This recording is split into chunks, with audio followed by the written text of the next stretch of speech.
traded him for Zoot. As soon as the virus hit, you dumped Bray without a second thought. I traded him for Zoot? Well, excuse me, honey, where did you get that baby? The truth is, you got both of them, Zoot and Bray.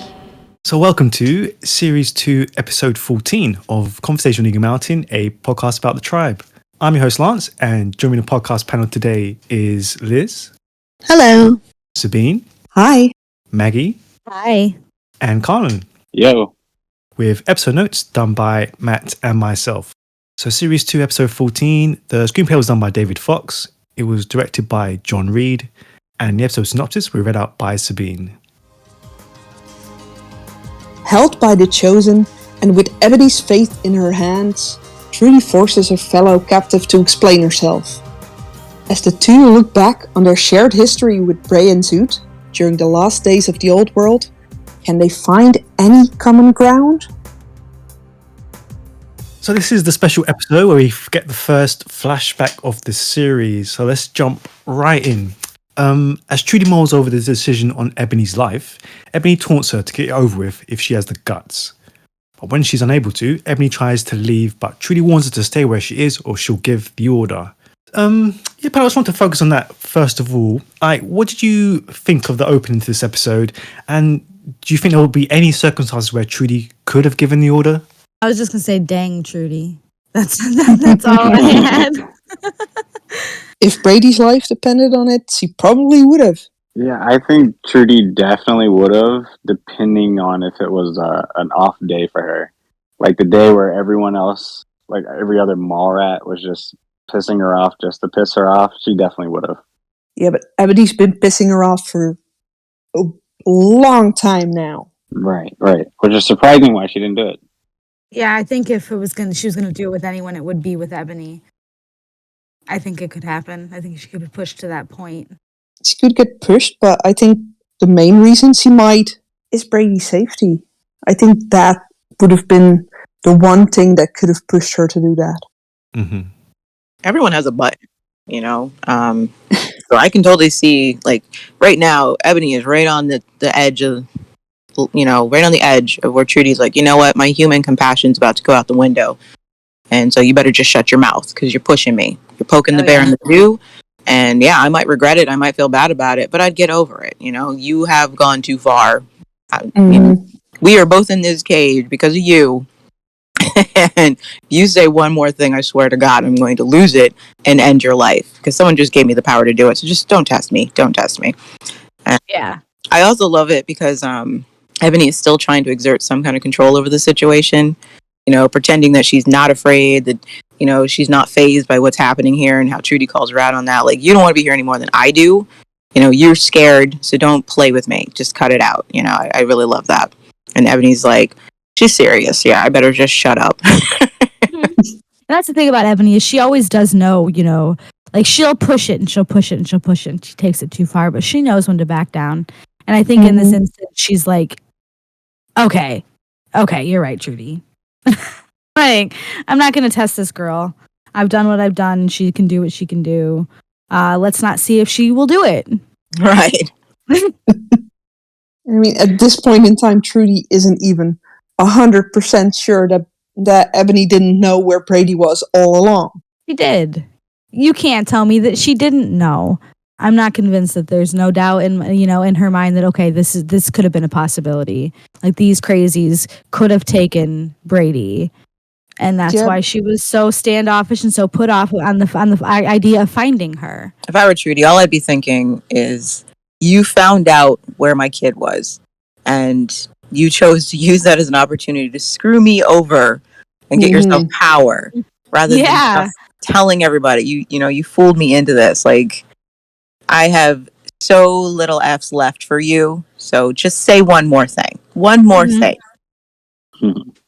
Yep, it's that I dare you moment. Mm-hmm. It sounds like that Pulp Fiction moment, too. It's a moment I really love for Trudy. Finally, the girl has some power. Yeah, I was just about to say, like, this is the first time that Trudy's had, like, power, but she doesn't, like, abuse it. She doesn't like pull the trigger and say, yeah, okay, yeah, I'm going to get rid of Ebony now. Even though, No. like, all entitled to do so. I told you, power reveal. If it was the other way around, Ebony would not have hesitated for a second.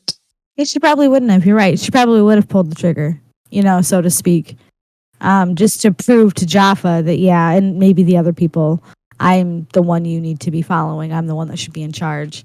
It shows a lot about Trudy, I think, and I don't know if this is more so that she couldn't do it in that moment, or that she just desperately, as a teenage girl, needed these answers from Ebony, needed to know, why Ebony did what she did and why she treated Trudy the way that she treated her. And because as a teenage girl, those things weigh on your mind, even in an apocalypse, right? Yep. So, like I said, dang, Trudy. It just reveals who she is at her core. Yeah. And it's not her first instinct to use her power to dispose of someone who's made her miserable. Like someone just said, hey, you can pull the trigger and get her out of your life. And it's not like Trudy doesn't have reasons to want Ebony out of her life. And yet her instinct is, no, don't hurt her. I hate her. I hate her so much. I wish I had the power. I wish I could set her on fire, but it's not in me to do that. Reminds me of something Trudy said to Ebony once before. Like, we may not have much, but at least we're decent. Yeah. And it's just this moment shows that, she's not that far gone. Well, no. In comparison to Ebony, she's decent. She is, absolutely. This leads directly on to Trudy demanding to know why Ebony hates her so much. We dive into our first flashback of the series. But before we get into it too much, how did you first react? Do you remember to the sudden shift in the narrative and Trudy suddenly narrating this flashback? I wasn't expecting it. We had never seen, the flashbacks before. But I was happy to see it and I wanted more. I was so excited to see more of that. Just to know what had happened between Trudy and Bray and Zoot and Ebony. It just made me very happy. Yeah, to know that there was a history there, and then to finally have it, clarified, or some of it clarified. It was good. It was a welcome change. Because usually we only get tidbits of the past in exposition. And we always have to take it with a grain of salt because it's really just one person's point of view, how they saw things. And you don't know how truthful any of it really is because we didn't get to see it for ourselves. And so this is a good time to bring it up. It didn't feel jarring. It could have. It certainly could have since they've never done it before. But this just seemed like the perfect time. They got to this place where you have these two young women put together at this point you're wondering why Ebony would do this too. It's like, is it just about the power, Ebony? Because this feels a little personal that you would screw Trudy over like this. So even we're sitting there with Trudy like, yeah, tell us, Ebony, what the frick is your problem? And yeah, it was a good time to bring in a flashback, and yeah, we've been waiting to know what the frick this world looked like before. And I was like, bring it on. I like this. Any second that we get more of Zoot, no matter if it's in the past, it's very, very welcome. Well, depending on how you feel about him. Oh, yeah. I gotta remember that not everybody likes Zoot. Sorry. Not everybody can appreciate him. My bad. At this point, it was welcome to get more of his backstory. It's the future. We love Zoot. Yeah. But at this point in time, we only know he was this big bad guy, and we know that Bray and Trudy have mentioned that he wasn't always like that, but we never got more of it until now. It was good to see Martin, is what it was. Yeah, I agree. It's also very relevant, Yeah. considering that the Chosen have just popped up and they worship Zoot. This is a really good time to explore who the frick Zoot was before. Yeah, and I like how they have Jaffa in there, and he's in the back, and he does what he does, but it's not like a big thing. They don't really focus entirely on him, So it's not like this big ol' in your face type situation. You're more focusing on the fact that Ebony's like, oh, well, okay, you're cool now, So that tiny bit did clear up the fact that Trudy didn't respond like, "Who are you?" Yeah. To Jaffa because, she'd met him before. Right. Yeah, I I was pretty excited when I first watched the episode, and I saw it was a flashback. I kind of thought the whole, like, at least half a season was going to be that, and I don't know. I always felt that Martin, aka Zoot, was such a, I don't know, such a presence on the show, and I always wanted to know his origin story and how he became, Zoot. So it was very awesome and fascinating when the story or the episode took that turn. More Zoot is always welcome, just not season 5. Yes. No. That's not real Zoot. He's not canon. Not virus Sorry. Zoot. Actual human boy Zoot, not AI. Yeah, it was awesome to see Zoot. It was awesome to see Ebony in her, I guess it was like her attempt of like how Will Smith from Fresh Prince of Bel-Air did his outfit going to like a school that has like an what do you call it, like just like an outfit scheme. So that was cool. It's awesome to see Bray be really bad at basketball. That was really surprising. Be the captain. He's the captain of the basketball team. Jump shot is so ugly. Oh. I was like, look at that 16-year-old boy. Yeah, it was really awesome. And most importantly, it was super awesome to see adults finally and see how the kids, interact with them. Yeah. Oh, yeah. Completely forgot. Yes. Oh, yeah. Yeah, that's right. This has happened before. Mm-hmm. Okay, let's just focus on each character in turn. So, okay, let's start with Martin. Like, first of all, did you buy into the kind and gentle soul that got twisted into Zoot? I did. I think it's because of how he's portrayed. He isn't angelic the way Bray spoke about him, but he is believably an awkward, shy kid. There is a forwardness to him. He likes Trudy. He goes for trying to get her. He's not good at it, but he does make a move. He doesn't just sit there pining for her in the background. So it does speak to something of an assertiveness in his nature. He likes a girl. He makes a move to get her. It's awkward to her. He's also very straightforward about her rejection. It's petulant, but he straight up calls her out. You don't want to go with me because you like my brother. I know that. So it speaks to some of his resentments, the fact that he feels a bit invisible.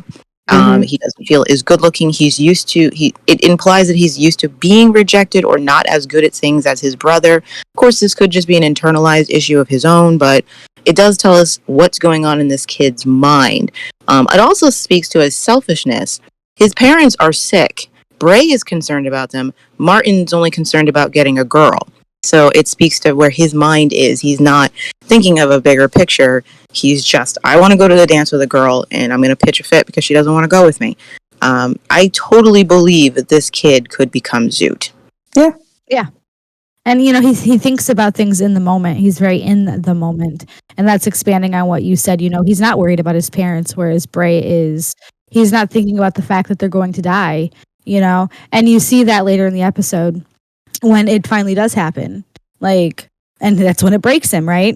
And I think that's why. Yeah. Exactly. He didn't see it coming. He was completely taken off guard that this could happen.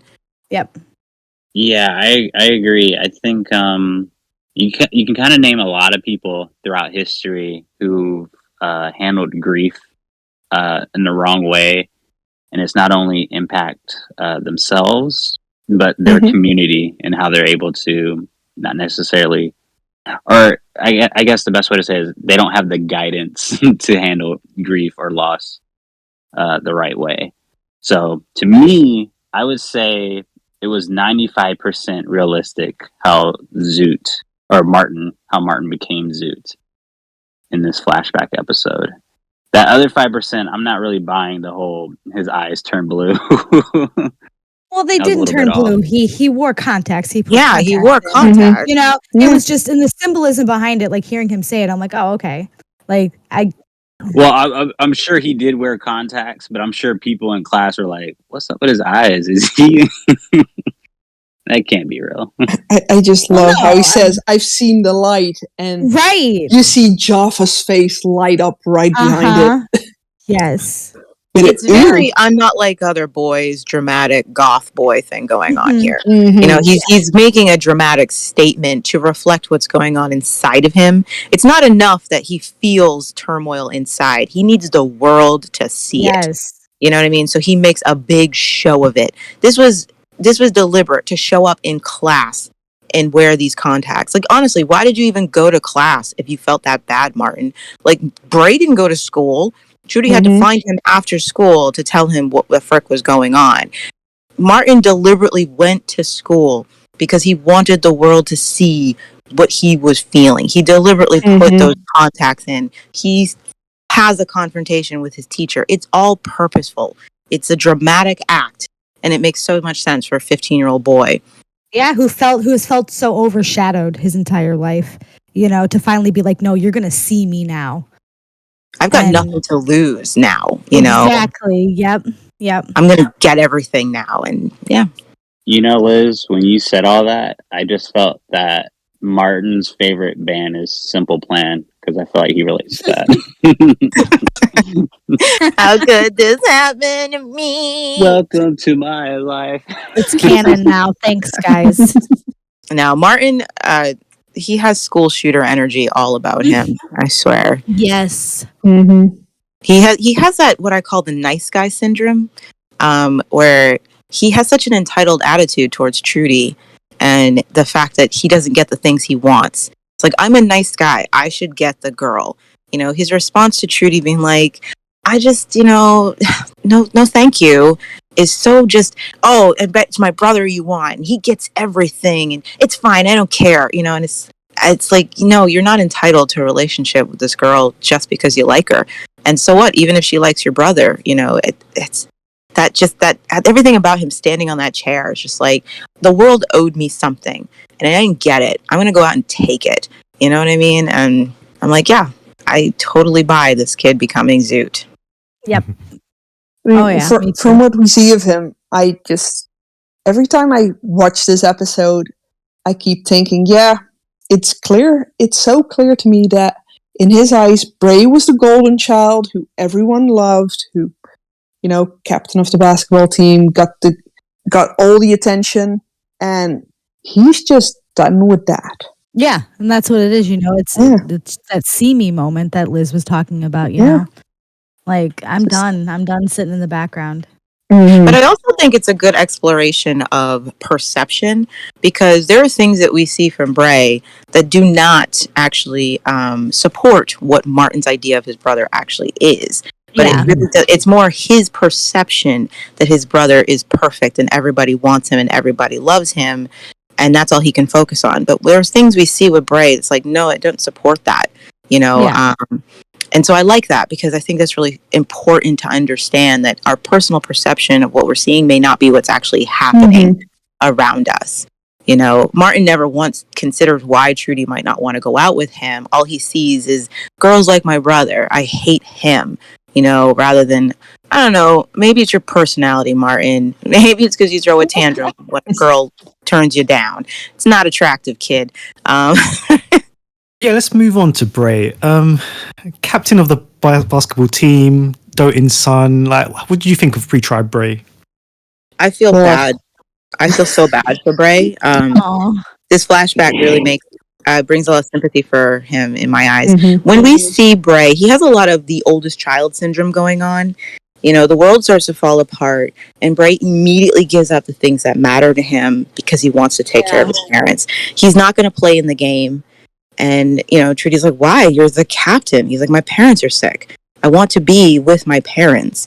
He's not going to go to the dance. That was his initial plan, because his parents are sick. I want to be with my parents. When we see Bray, he doesn't have any friends. He's always alone. He's only people we see him talking to are Trudy, Ebony, and his dad. That is it. He's not playing horse with a teammate in the gym. He's by himself. Why do you think that is? He's at home after his parents died by himself. There's no one there to comfort him. There's no friends. He's walking the grounds by himself. When he leaves Trudy in the hallway, it's not because a friend said, hey, Bray, over here. He just goes by himself. Bray doesn't have anybody. He internalizes everything. And he's very alone. He's not the golden boy. If he is, he's certainly not enjoying it. We don't see anybody showering this kid with attention. Yeah. We don't see anyone clamoring to be his friend. We don't see any evidence that Bray's popular or the big man on campus. And I think people forget that because they only see him through Martin's eyes, or they only see him through the eyes of all the girls who fawn over him. They don't see Bray, the person. And I feel like this supports what Bray says in season 1, how his parents and his brother were always together. Their little family group, and he was always doing his own thing. So even in his own home, Bray has no companionship, and some of it's obviously by choice, but it just made me feel so sad for him. Nobody offered him any support in this flashback. He's just shouldering it all by himself, and it's really depressing. It is. Now I'm sitting here like, oh wow, this is really sad. Hadn't looked at it that way. Yeah. Way to break it down, Liz. I mean, I think think about it. Nobody told Martin how bad his parents were off. Like, he was surprised by their death. Bray was not. Look at that scene in the hospital. Bray's by his father's side. The look on Bray's face is, this was my worst fear. This is what I was expecting to happen. And look at Martin's face. Like, how could this happen? This wasn't supposed to happen. Nobody told me it was this bad. I get the sense that both Bray and his parents were trying to shelter Martin from the truth. Yeah. Go to the dance, go chase the girl you like, sweetheart. Don't worry about us. Well, Bray was the one having to live with the reality that they're not going to get better. Even when he gets a girlfriend, she's trying to distract him with her lips. And he's like, this feels wrong. My parents are sick and I'm worried and I'm scared. And I'm just like, oh. And at the very end, he's sitting here dealing with this grief. He does not know his brother's completely lost his mind. And what does Trudy come to bring him with? Hey, I know something horrible happened to you, but I got some baggage and I need you to carry it for me. And Bray's like, yay. Thank you. One more thing that I have to deal with. Nobody gives a crap how I feel. I'll just take care of everybody else. It's the way it is now, too. You see it in the previous episodes where everything just gets dumped on his shoulders. And he's like, well, I guess this is what we're doing now. It's like, no wonder the kid has a hero complex, Yeah. It certainly gives his series 1 episodes another light, the way he reacts to things. Oh, that's true. Yeah, so I felt really bad for him. I would have loved to see this flashback from Bray's point of view. Yeah. Obviously, it wasn't necessary because he's not there, but yeah, my heart went out to this kid. I was like, damn, Bray, poor guy. And then he gets this reputation that he didn't deserve, So my first reaction when I saw Bray, well, actually looking back on it now, there's quite a few things that I've noticed.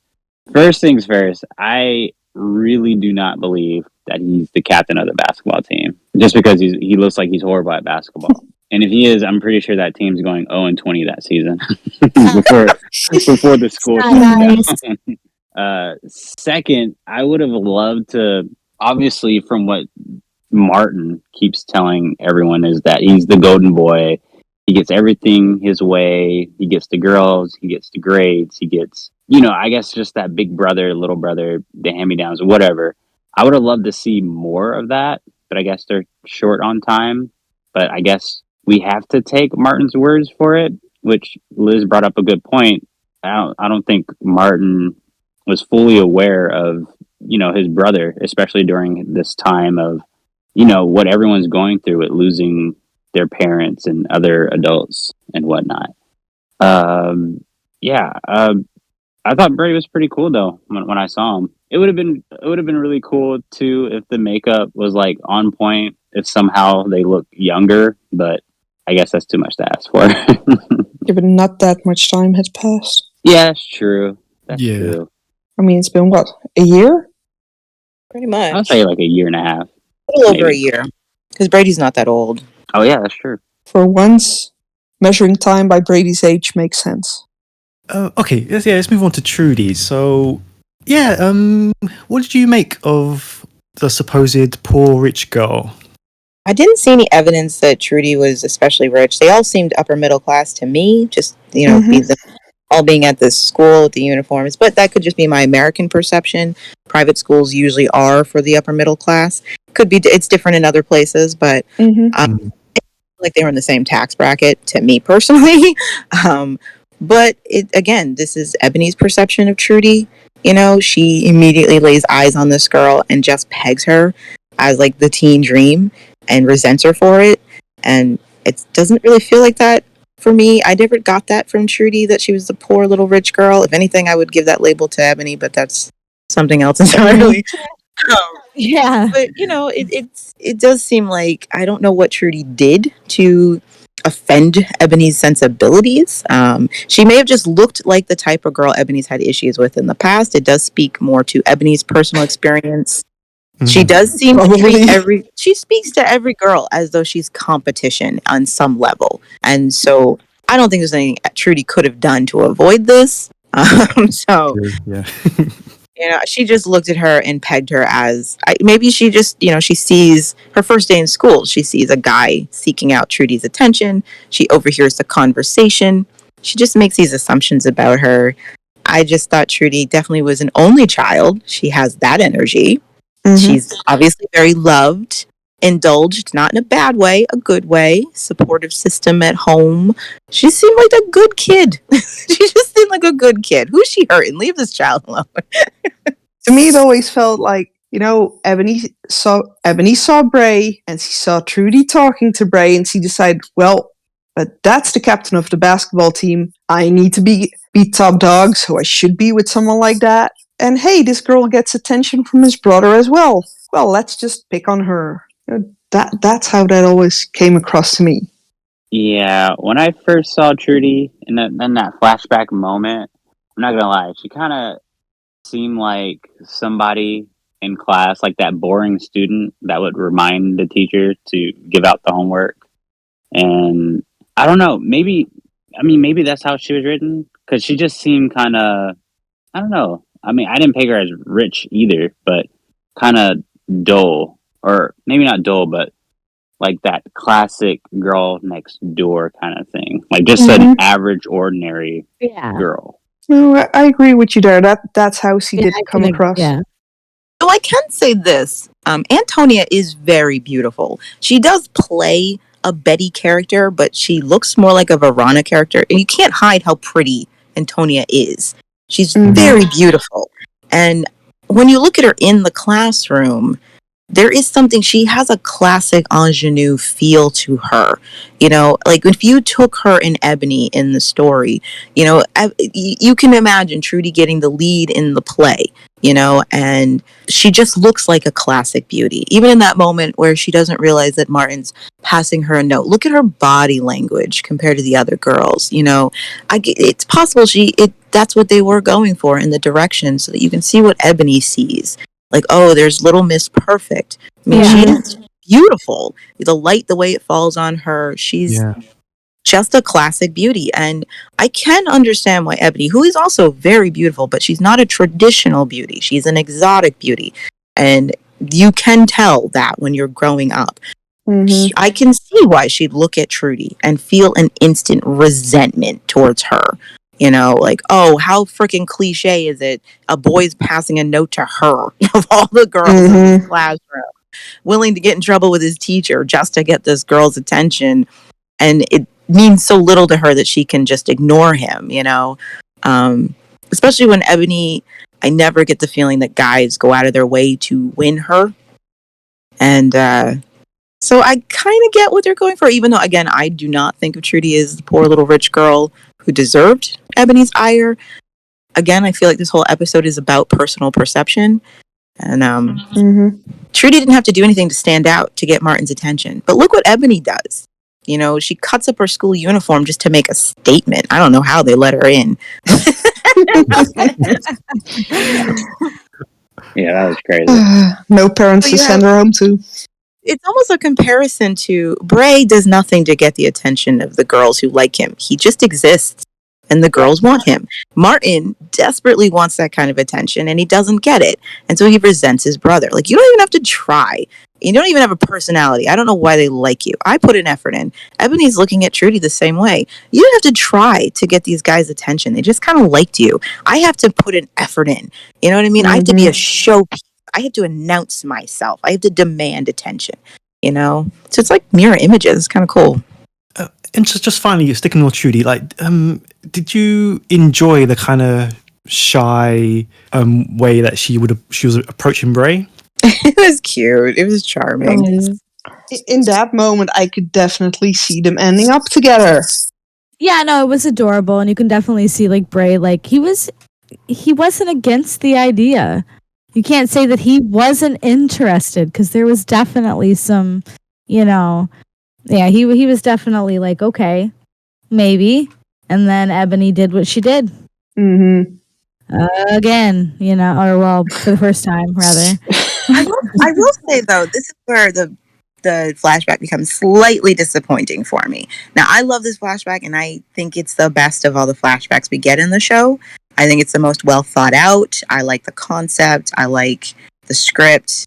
I like the effort, the production value. It's a good flashback, but this is the one place where it starts to fall flat for me. We've had all this buildup about this relationship between these people, these 4 people, and it feels like the lore should go so deep. What is the deal with all of these people? What was their relationship like? So for me, it's a bit disappointing to find out that this is the first time Trudy's even spoken to Bray. Like, I don't know how long she's been gazing at him from afar, but this is the first time she even introduces herself to him. It takes him a minute to even recognize her because they've never spoken before. He didn't know who she was. So her depth of feeling for him starts to feel slightly shallow because it's like you guys didn't even have a relationship. And the problem is, same thing with Ebony. Like, Ebony literally just moved here and immediately inserted herself into this situation. And it just felt like that's it. That's what this has all been about. And I just felt a little disappointed that I expected something deeper, these relationships to have more meaning. And at the end of the day, they're just kind of coincidental, thrown together at the last minute. And that's how it felt. And I would have loved it if Trudy and Bray had actually been friends for a long time and she'd spent years trying to figure out how to tell her bestie that she was in love with him or something. Or if there'd actually been true evidence that Bray returned her affections, But all we see here is that Bray was receptive to her attention, but you could easily argue that he was just being nice to this girl his brother had been talking up. And that's it. There's nothing else happening between them. And yet Trudy made it sound like you stole him from me. Like, no, 1, he's not a possession. You can't steal people unless you're kidnapping a child. And 2, there was nothing going on between the 2 of you. You were waiting for him to make a move and he never intended to make one, and that's it. And so that was disappointing to find out that it was this shallow, See, to me, it always looked like he would make a move. Yeah, that's what I'm saying. We don't really know if he would have made a move. He might have made a move if Ebony wouldn't have said, well, Martin likes her. He's not interested. There's no real proof it would have happened. That's just true. But there's no proof that it wouldn't have either. So it's like, it feels like a lot of this is just Trudy built up this thing with him that wasn't there, So did Ebony. I'm not saying that. That's what I'm saying. Even Ebony's draw to the whole thing, it's shallow. I don't even know why either of these girls fell in love with Bray. They never talk about things about Bray that they loved. Even Zandra, in her delusional state, had things that she loved about Lex as a person. That's true. She loved his bravery. She loved his ambition. But Ebony and Trudy, they don't speak about what it was they loved about him, except I guess his face, and I don't blame him. He's got a nice face, but he does. Is that it, guys?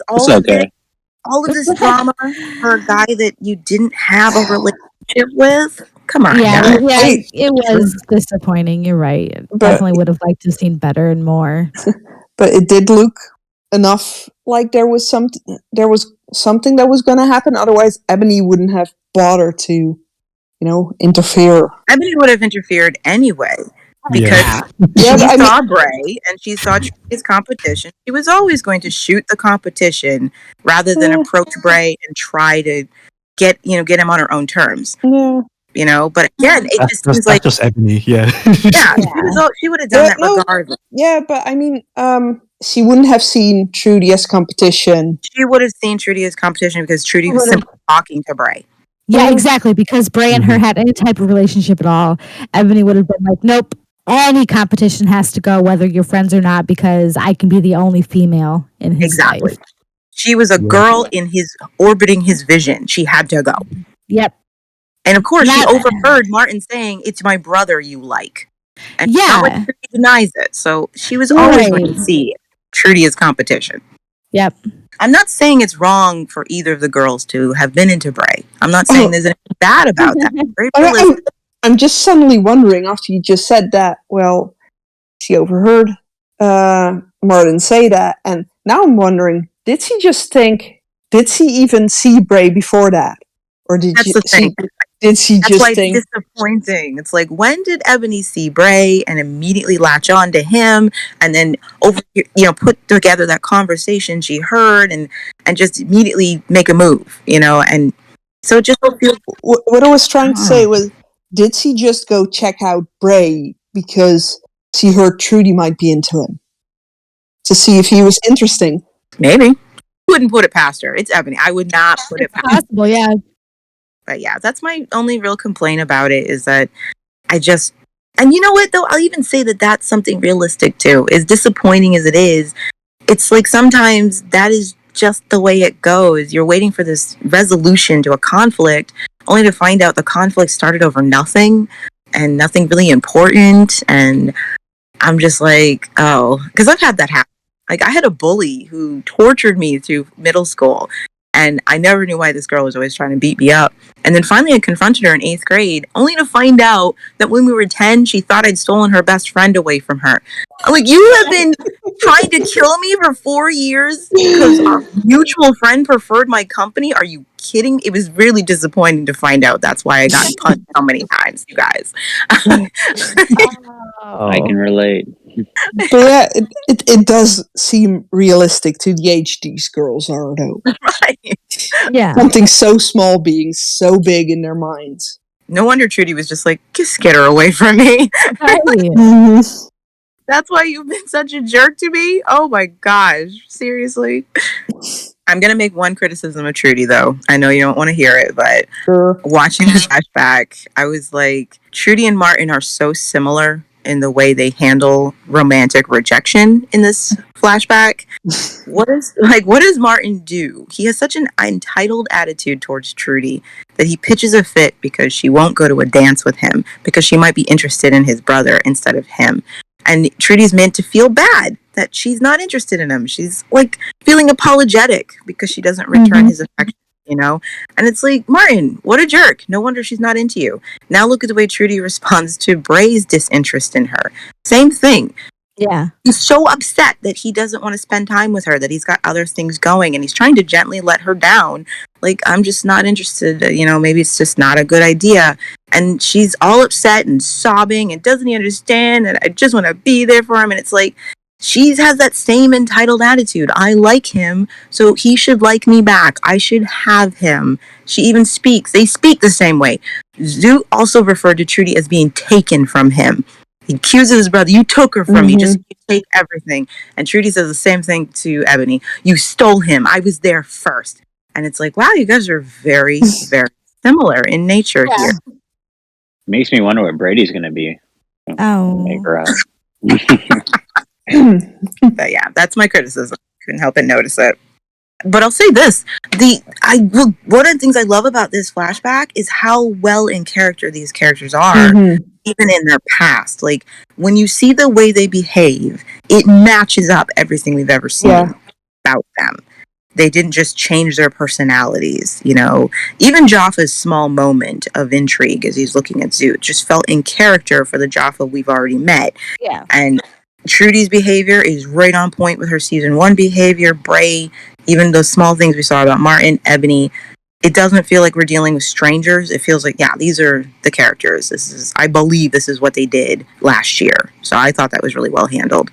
Yeah, I'm not gonna say the episode was a disappointment to me. I think it was cool just to see the characters in a flashback and got to somewhat of some answers of people's origins and how they felt about each other.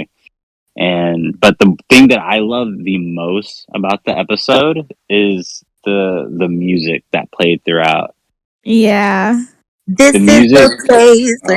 I know. I was like, oh, I know who's singing that. Yeah, they played This Is the Place for the first time on the show, and it was amazing. And then when Zoot was standing on that desk and they're doing those tribal chants. That was amazing too.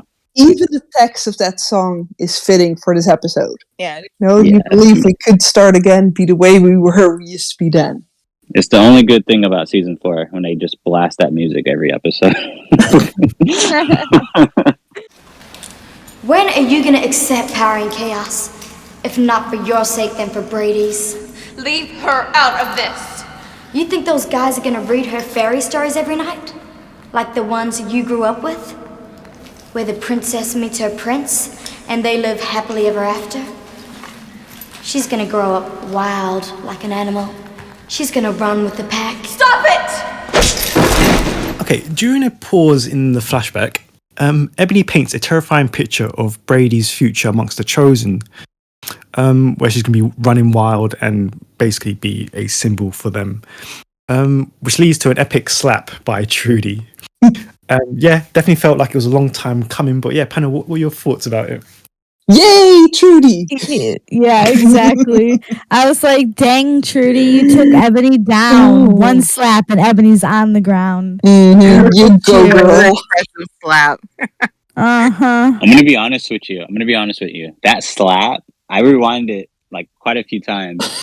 That slap looks so soft, but yet Ebony weighs like what, 30 pounds? So she just flew right to the ground. Down.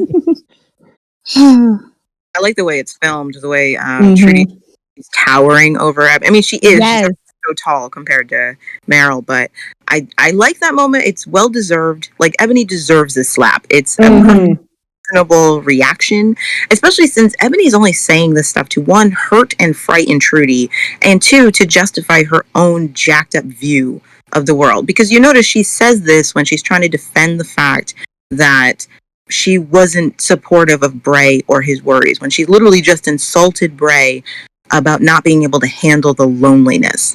You know what I mean? I feel like Ebony's trying to defend her actions and the way she's behaved in this world by acting as though this was the natural progression and this is what should be expected, and then starts talking about that's exactly what's going to happen to Brady. And so, yeah, it's a very well-deserved slap. Mm-hmm. Yep. Glad to see someone finally do it. Yeah, because it gives that sense of relief, Trudy having that control and someone putting Ebony in her place for once. Exactly. I think that when I first watched it, I was like, whoa, that's so crazy. All right, now Danny next. Yes. Please, someone. It also feels cathartic because of all the crap we've just watched Trudy go through and the horrible things she's said to her and how they've treated her. For her to finally lash out to someone the way they deserve to be lashed out at, you know? Yeah. I would have also kicked her while she was down, but Trudy's a better person than me. Like, well, I've got you down there. Right. I'm good surprised on her. maybe the fact that she could restrain herself after one hit, because I probably would have jumped on Ebony and just gotten it out of her system. Like, it's time to wrestle. I've had enough of you. Oh, but she slapped her once and then was just like, don't give me another reason to do it again. I swear to God. That's basically it. Like, don't make me do that again. It's like shooting a home intruder and be like, so are you planning on leaving or do I have to reload? Yeah. Round 2? Giving you a chance to bow out of this fight. I love the fact that even Ebony was like, all right, I'm going to sound threatening, but it's like, why didn't you jump up? I thought you were a good street fighter, Ebony. Couldn't handle that slap. She knew she had it coming. She knew. She knew. She was like, okay, fair enough. You're right. I deserve that. I accept that. I'm going to act tough, but I had that coming. Yeah, exactly. I can admit when I... Oh. Even after that, Ebony's always Ebony. She continues to poke the bear constantly. She's never gonna stop. Stop. She's gotta earn that next slap, you know? She's always poking and prodding. Is like, there's going to be a weakness somewhere, and I'm going to keep looking for it. Yes. Oh, she's great at that. Uh-huh. So insulting her child's future. Worst thing to do. It's actually so scary when you really think about what she's saying about Brady. You know, Like, Trudy is trying to raise her child in an era of normalcy, despite the fact that she is living in this insane world. She is desperate to give her daughter as normal an upbringing as possible. She doesn't want Brady to ever realize just how broken her world is. And, she continues that all the way into you see her try something similar in season 3, all the way up to season 5, how important this is to Trudy. She will never be able to give her daughter the same upbringing that she had, which was a very privileged and happy one, full of love and comfort and security. And she's determined to give Brady something as close to that as possible. And yet she lives with the constant fear that she knows she can't promise that. And so for, Ebony to mock her with that fear, like, you're trapped here and this is what's going to happen to your daughter.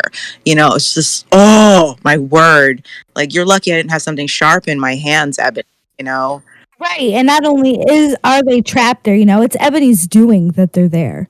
Oh, I know. Be there if it weren't for Ebony. And it's just it shows that no matter what Ebony does, her redemption story is far from like she's got a long way to go, if it's even possible, because she just keeps digging that hole. Like, she digs the hole and then she fills it back up a little bit and then she digs a little deeper and then fills it back up, and it just, Ebony, you deserve Ebony's always the slap. instrument of her own demise. Yes, exactly. Like, she thinks she knows her limit, but she doesn't. She sometimes sits there and goes, why is this happening to me? It's like, you're never going to understand why your life is the way it is because you lack all self-awareness, Ebony. Yep. You're like, why am I trapped on this lonely island? It's because you burnt all the lifeboats, Ebony, Yeah, just during this, and that it takes for Ebony to just paint that picture of Brady's future. It takes that much for Trudy to lose it and actually slap her. It just says something about Trudy as well, because she can take so much. It's a fantastic scene. It's very well acted. It's really nice to have Trudy being able to go up against another powerhouse actress with such intense emotion. They both bring their A game. They both are their best. Like, they're really at their best right here. And, the dialogue is really good, and I just love the acoustics of that cave. And I feel like they're really taking advantage of it with their words. How they're enunciating what they're saying so that it bounces off the walls, and you feel trapped in the cave with them, wondering how this is going to be resolved. So good. The lighting is so awesome. I love it. Okay, is it me? Or, all right, when you look at Trudy and Ebony, do you ever think that they remind you of Catelyn Stark and Cersei Lannister? A little bit, yeah. Like, when I just thinking about them, I'm like, a lot of people don't like Catelyn Stark, but why? She doesn't do anything evil. She just sometimes makes some very foolish moves in her attempts to save her family. And a lot of people hate Catelyn Stark because of her foolish actions. And yet you have Cersei, who is absolutely evil. But we love her in her evilness, and she's motivated by the exact same things as Catelyn. And I just was looking at Trudy and Ebony, how they're treated in the fandom, and I'm like, wow. Trudy is totally Catelyn, and Ebony is Cersei. Wow, I didn't like Catelyn. I love Trudy. Hated Cersei. Love Ebony. So, I mean, but I definitely see it. Definitely see it. Okay, yeah. Aside from like all the relationship drama, we get a few insights into the virus. We see obviously Bray and Martin's parents passing from it. We see all the teachers wearing masks. We see the children with barcodes and symbols. Panel, like, just generally, like, what did you make of the little bits of insights into the virus? And do you think it could have been handled better, or did you appreciate what they did? I mean, it looks like they did what they could. Like, they did what they could when they realized that it was too late for them, Like, the kids were going to be okay. But I feel like, after so many, the evacuations would have been happening a lot sooner. Like, how far into this, was it before they started evacuating the kids to the countryside? It seems like they were pretty far into all this, unless Bray's parents died early on. I don't know, I always got the feeling that the virus happened very quickly. Yeah. Okay. Like, it never felt like a drawn out, like a year of dealing with this. It feels like it came fast, like almost like an Ebola kind of thing. It's just like it just destroys you very quickly, and they were forced to have to react very fast. And it doesn't help that their government's lying to them. So the average adult didn't know that this is going to kill pretty much everybody. It's going to kill everybody who gets it. So there's this maintaining of trying to be calm because the government has lied to them, and then you're just like, even though there's no evidence that the kids are even getting it, you're still just trying to maintain calm, pacify the public. We're going to send you kids away because the adults don't seem all that concerned about the virus. Like, oh, I just have to wear a mask and not get sick and I'll be fine.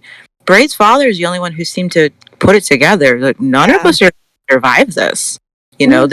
It's in your hands. And so I get the sense of just a clueless public doing the best they can, but they don't have the information they require. I think if they really knew how this virus was going to act, then you could say their actions weren't good enough in preparing their children for what was coming. But they didn't know. They honestly didn't know. They did what they could and what they thought was the best. This is what annoys me a bit about the show, though, because sometimes it acts like the virus happened so quickly, like a snap, and other times it's like, oh, it took a while for everything to happen. We had time to do evacuations, we had time to organize boot camps, we had time to organize this and that. It's like it's very inconsistent. That's why I ask, like how long were they working on these things and why weren't they evacuated quicker? And like, yeah, but we simply said we don't know, but we see Ebony and Bray talking about it at some point where he wonders if she's even been watching the news, if she even knows what's going on. So to me that says it hasn't been going on that widespread yet at that point. Right, that long. And it felt very 28 days later to me. Like the speed at which these people were dealing with this, and there just wasn't time to do things properly, because I don't even understand the point of evacuating the kids. If kids aren't getting sick, but that also tells me that they haven't had long enough to realize that the kids aren't going to get sick. Yeah, they don't know that. They can't be sure about it yet. They feel sure at that point because they know the kids are fine. They're like Bray's like fathers all saying you're going to be fine. The world's in your hands now. Right. But at that point, they're still organizing boot camps for the kids and it's a bit weird. I don't know. And see, that's what I'm saying. Like, if it had been going on for months, they would have realized at that point that the kids aren't going to get sick because this has been happening for months and not a single case with someone under 18 has gotten ill. So that's why I feel like it's shorter. They haven't had enough time to make that confirmation that the kids won't get sick. So they're like, let's do something. Let's not take any chances. Well, it has to be short because if you look at the timeline with Trudy's pregnancy, and the dance, because we are led to believe that she got pregnant after they slept together at the dance, right? Yeah. Right. So they're wearing masks at the dance. They were still holding the dance because the adults, the kids weren't getting sick, so the adults wanted the kids to do something fun, so we know that at least a month goes by or 4 weeks, whatever, and then Trudy finds out she's pregnant. Which also speaks to how long her Bray's parents were sick. Yeah. Because his parents were sick before the dance, and then they pass away just before Trudy actually tells Bray she's pregnant. Yeah. Yeah. So they were probably sick with this virus. Wow, that's actually way longer than we've ever been shown in the show for someone to have it. That's interesting. Right.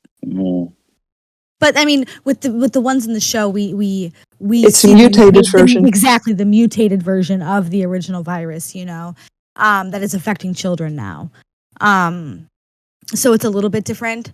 But yeah, no, I mean, if we look at it that way, at least we have maybe some sense of how long they were dealing with it before they were gone.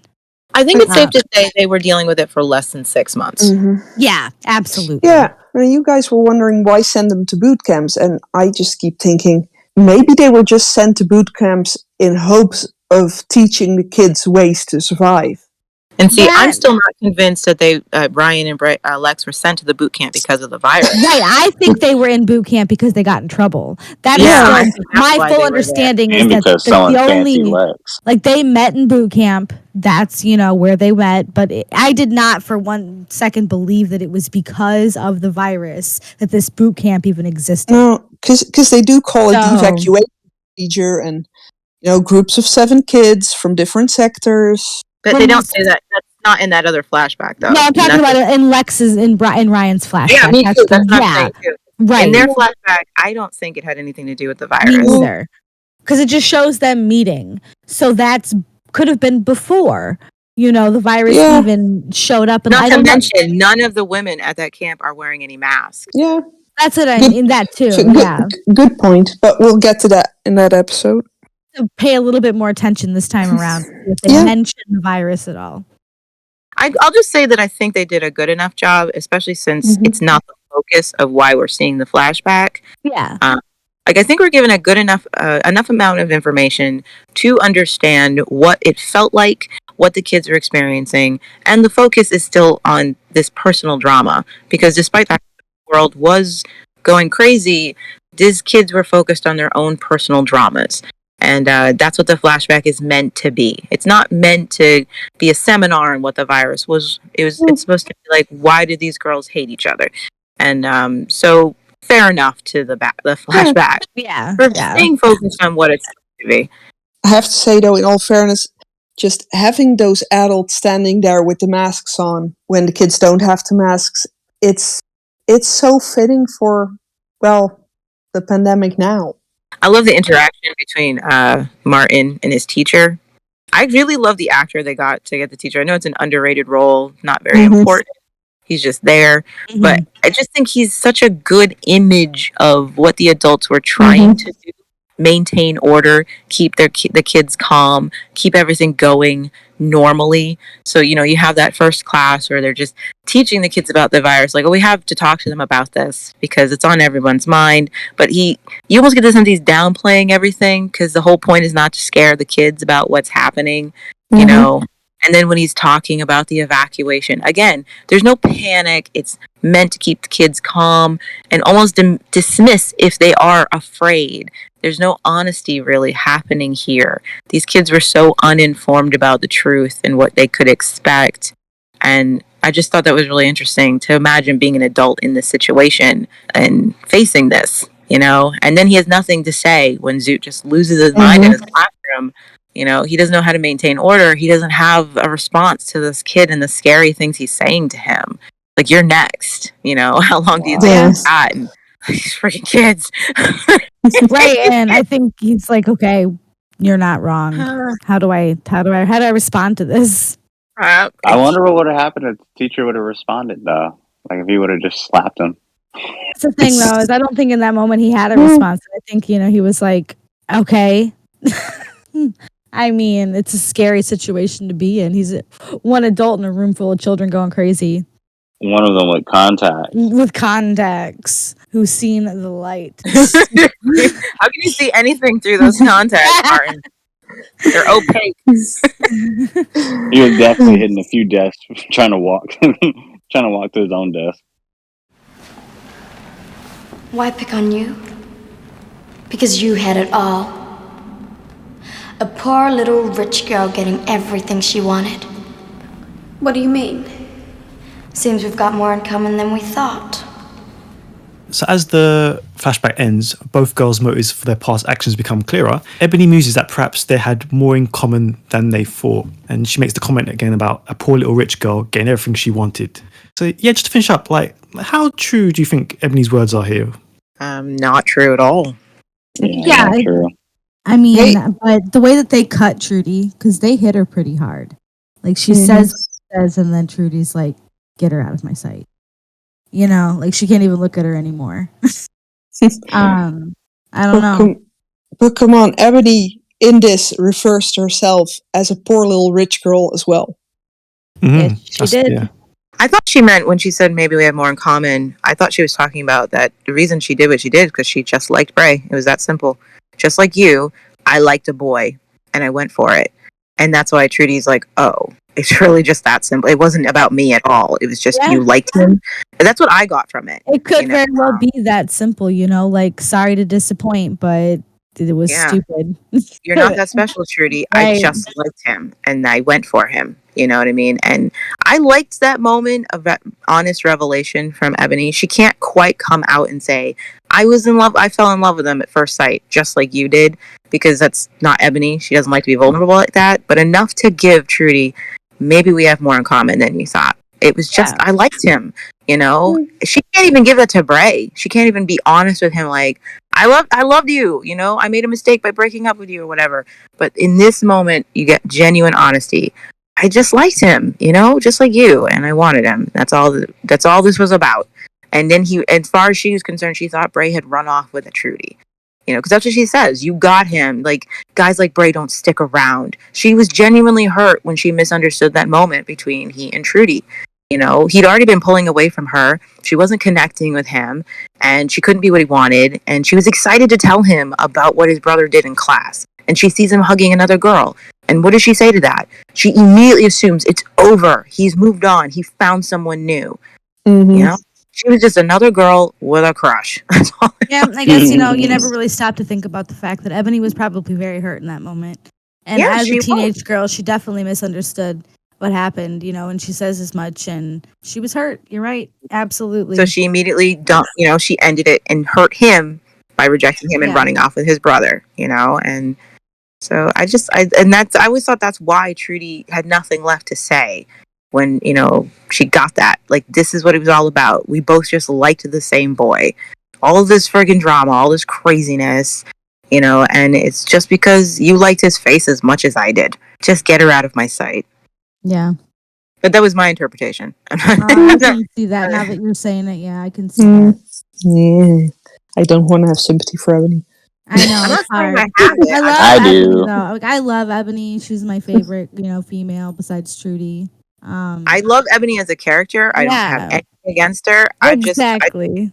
I'm treating her like I treat every character. I'm trying to figure out why they do the things they do, where they're coming from, what fuels them, you know? And I just like, oh, she just liked him. And you were in the way. Yeah. You were collateral damage, Trudy. Collateral damage. I mean, what does she say when she's describing it? She's like, Bray was happy, Martin was happy, I was happy. You know what I mean? Like, I solved a lot of problems by getting involved, Trudy. Mhm. Yeah, but come on. The minute she saw Martin going into Zoot, she just knew that guy is going to have the power. I need that. I think, you know, when I really think about that, like, the way Ebony talks about Bray and how he couldn't handle the loneliness and how she clearly didn't want to think about it, you know, when they're trying to make out with him and he's just like, he's just bringing down the mood and she doesn't want, so your parents are sick, blah, blah, blah. I feel like what Martin offered her was an escape from this reality. Mm-hmm. You know, and that's why it thrilled her. I think it affected a lot of kids that way. A lot of kids who were scared, just like him, didn't know what to do with this. And here's Martin being like, we don't have to be scared. We can just burn it all down. That must have felt very refreshing from the fear. And your whole face lights up like, I don't have to be scared because he's got a point. The world is ours now. Kids rule the world. It's an escape from that fear. You know, we don't have to be scared anymore. And I really do think that's something he offered her. We can be powerful in this new world, you know? Yeah. Rather than just waiting to see what's going to happen and shaking in our boots, you know? Because if the world had remained normal, Ebony would have been just as happy to be prom queen. Yep, absolutely. She would have been the Regina George of the school. Yeah, because it still gave her that reputation that she so badly loves, you know? It's all Get in, loser. We're going shopping. Yep, that would have been her. Now you say it, I just have one thing on my mind left from this episode. This was the one episode in which we saw Trudy wearing leather. During the dance, she had that red leather thing on. Yeah, she did. And then she got knocked up. And then she got knocked up. I wonder about the use of color in this. Because I wonder, like, was there any symbolism to the color? We see Trudy in colors that she never gets to wear. They've kept Trudy in earth tones since we met her. You know, she doesn't wear bright pops of color. She wears nice muted ones, and usually cool colors. Even her purple is in the cool family. The greens, the browns are all in cool. You know, and so it was really, you know, interesting to see her in bright red, these warm, bright colors. And I do wonder, like, even her bedroom, there's a lot of bright colors around Trudy that she doesn't normally get to have they're beautiful. They look so amazing. They bring out her complexion. But I did wonder if there was any symbolism behind it. That, you know, like, were the school uniforms designed just so that she could wear that red jacket, you know, and the red dress, and then the red lingerie, you know? It just felt like there might have been a purpose to putting Trudy in red. Of all the colors. I mean, Yeah, and it's a color that we'll get back to later with Trudy. that is very true. That is very true. That's what's he linked to that color. The color of passion Yes. and regret. Yeah, for me, all in all, this was a very fun episode. It's definitely a top 10 episode of all time for me. And it just made me super excited because I wanted to see everyone's kind of origin story. Me too. Like, it made no sense that they did this, but we couldn't see Amber and Dale together. That's because Amber's dead already. It's also because there's no conflict that we require a past to help give information. Yeah. Like, this is a conflict that goes back before the virus, so why don't we explain the conflict in a visually interesting way? Which is what makes it one of the better flashbacks, because it has a purpose. It's interesting to see. I certainly didn't miss any other characters. I didn't even notice we hadn't seen any other characters. That's how much I was. I didn't miss them all. I didn't care. Yeah, I was good with it. I think it was a very good episode, and we got what we got. And I just love this one. Yeah. Yeah, I was going to say, like, the Lex and Ryan flashback doesn't really serve much to show you anything different that we didn't know or need to know. Yeah. Right. But this one does. Yeah. It's a good flashback in the sense that it's fun to see them in a different place, but it serves no real purpose. The only one that comes in second for me would probably be the Slade Mega one. I know you guys like actors, but it's a relevant flashback, and it does a smart job of telling the story from two different points of view. Liz, you mean to tell me that you don't like the Ebony and Amber flashback? Or, you know... Mountain? Lance, don't poke the bear. Or, you know, the one with Jay about his old girlfriend that died. Okay, see, now you guys treat me like you want to see me go off. Oh, he did have an old girlfriend. I deliberately didn't mention that flashback because it's dead to me.